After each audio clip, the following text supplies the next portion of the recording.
S BJP ರಾಜ್ಯಾಧ್ಯಕ್ಷರ ಬದಲಾವಣೆಯಾಗೋದು guarantee. ಅಜಾತಶತ್ರು ಬೊಮ್ಮಾಯಿ ಬಿಜೆಪಿ ಅಧ್ಯಕ್ಷರಾಗೋದು ಗ್ಯಾರಂಟಿ. ಹಾಗಾದ್ರೆ ರಾಜ್ಯಾಧ್ಯಕ್ಷ ಹುದ್ದೆಯಿಂದ ವಿಜಯೇಂದ್ರ ಕಿಕ್ಔಟ್, ಅದು ಕೂಡ ಗ್ಯಾರಂಟಿ. ದೆಹಲಿಯಲ್ಲಿ ಅತೃಪ್ತ ಬಣಕ್ಕೆ ಹೈಕಮಾಂಡ್ನಿಂದ ಕನ್ಫರ್ಮ್ ಸಿಕ್ಕಿರ್ತಕ್ಕಂಥದ್ದು. ಯತ್ನಾಳ್ ರಮೇಶ್ ಜಾರಕಿಹೊಳಿಗೆ ಭರವಸೆ ನೀಡಿದ ಹೈಕಮಾಂಡ್.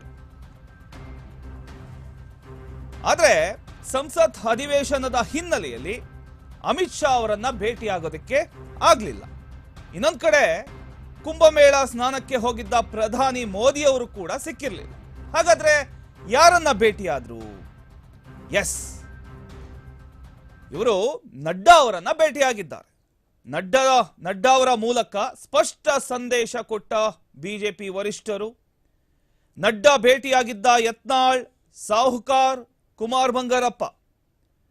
ಜೆಪಿ ನಡ್ಡಾ ಅವರನ್ನ ಯತ್ನಾಳ್, ಸಾಹುಕಾರ್, ಕುಮಾರ್ ಬಂಗಾರಪ್ಪ ಎಲ್ಲರೂ ಕೂಡ ಭೇಟಿಯಾಗಿದ್ದಾರೆ.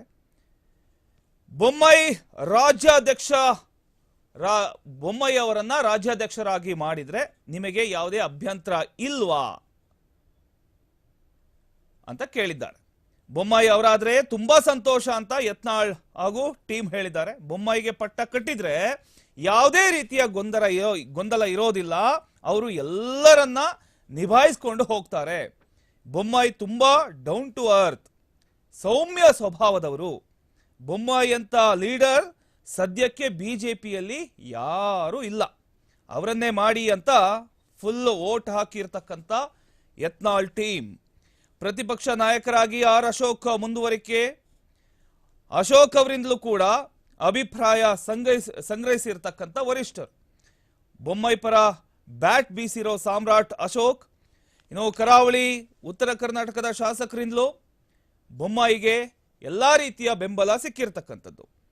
ಫೆಬ್ರವರಿ ತಿಂಗಳಾಂತ್ಯಕ್ಕೆ ಬೊಮ್ಮಾಯಿಗೆ ಹಾಗಾದ್ರೆ ಪಟ್ಟಾಭಿಷೇಕಕ್ಕೆ ಎಲ್ಲ ಸಿದ್ಧತೆಗಳು ನಡೀತಾ ಇದೆಯಾ?